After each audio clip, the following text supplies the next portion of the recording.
नमस्कार, मेरे YouTube channel रंग में आपका हार्दिक स्वागत है।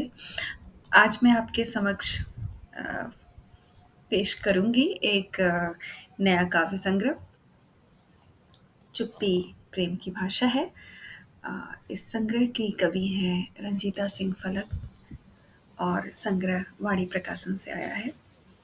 रंजीता जी के बारे में मैं अगर आपसे बताऊँ तो वो एक कवि हैं, अनुवादक भी हैं, संपादक हैं कवि कुंभ की और समाज सुधारक भी हैं। अ, महिलाओं की एक संस्था है इनकी, बीइंग वुमेन, जिसमें कि साहसी जुझारू महिलाओं को सम्मानित करती हैं और अपने तरीके से उन्हें उम, प्रेरित भी करती हैं और उन्हें सहयोग भी करती हैं। तो हमारे समक्ष काव्य संकलन है चुप्पी प्रेम की भाषा है। यह रंजिता जी का दूसरा काव्य संग्रह है। मुख्यतः यह प्रेम कविताओं का संकलन है और पूरे संकलन को इन्होंने 4 खंडों में विभक्त किया है कविताओं को। पहले खंड में है प्रेम की कराह है पावस ऋतु, दूसरे खंड में है प्रेम की नागरिकता, दूसरे खंड में है स्मृति स्वप्न और कामनाएं, तीसरे खंड में है प्रेम की नागरिकता और चौथे खंड में है पिता के लिए लिखी कोई कविता।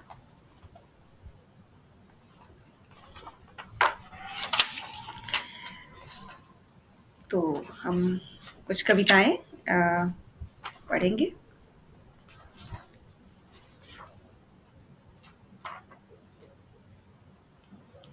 मेरे समक्ष एक कविता है, एक उत्कट प्रेम कविता।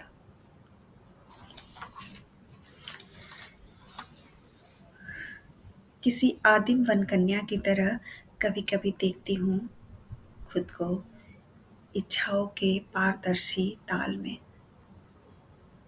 इकहरी अर्धनिर्वसन कमनीय काया और लंबी सर्पीली लटों में बेतरतीब लगे पलाश या बुरांस के कुछ सुर्ख फूल। किसी लोक गाथा के नायक से अवतरित होते हो तुम और मेरी अधखुली पीठ पर धर देते हो हजारों चुंबन।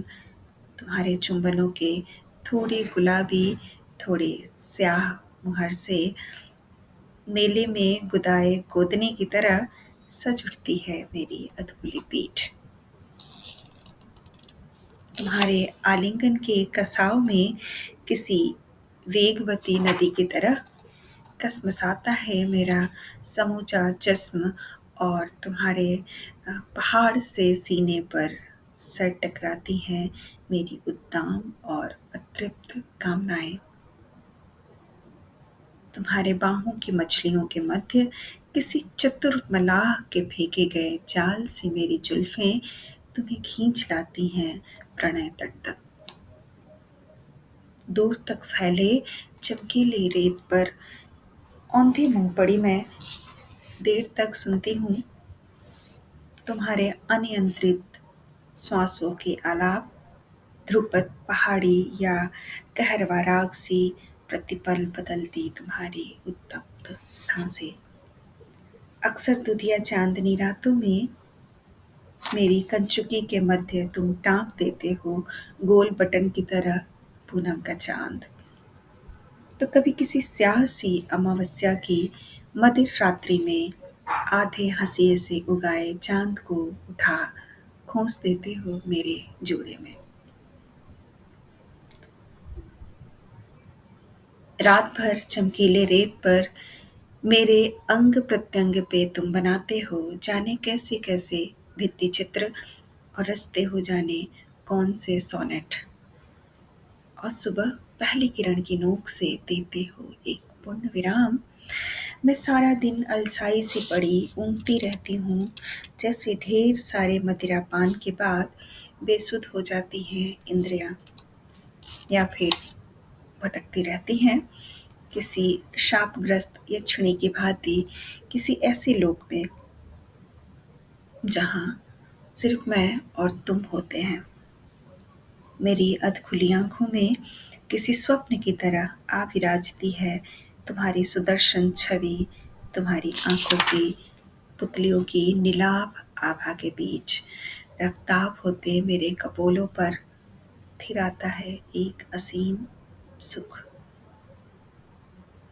मेरी धवल दंक्त पंक्तियों के बीच तुम्हारी उंगलियां मेरी कामनाओं को धार चढ़ाती और वर्चनाओं को रेतती हुई सीधे सीधे छाती तक उतर आती हैं और अकुलाई बौराई पगलाई पस्त सी पसीने से तर तुम्हारे सीने में मुंह छिपाए नाखूनों से उकेरती रहती हूँ मैं किसी अबुझ भाषा में एक उत्कट प्रेम कविता।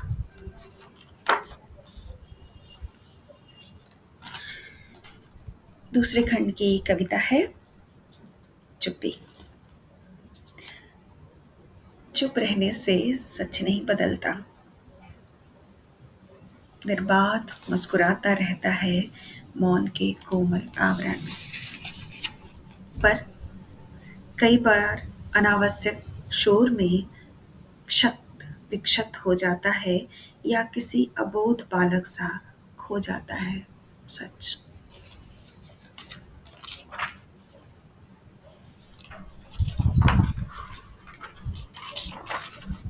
और इस संग्रह की अंतिम कविता है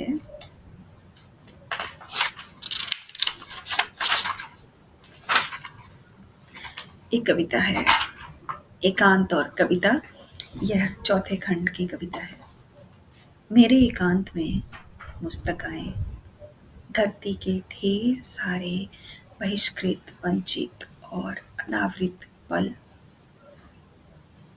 मैंने उन्हें धीरे से उठाई संवेदनाओं की दुशाला अतिरिक्त औदार्य से उन्हें पुचकारा बहुत ही सौम्यता से झांका उन विस्फारित विदग्ध आंखों में एक सहज मुस्कान से दिए मौन निमंत्रण उस असीम अंधेरे में आई एक मध्यम सी रोशनी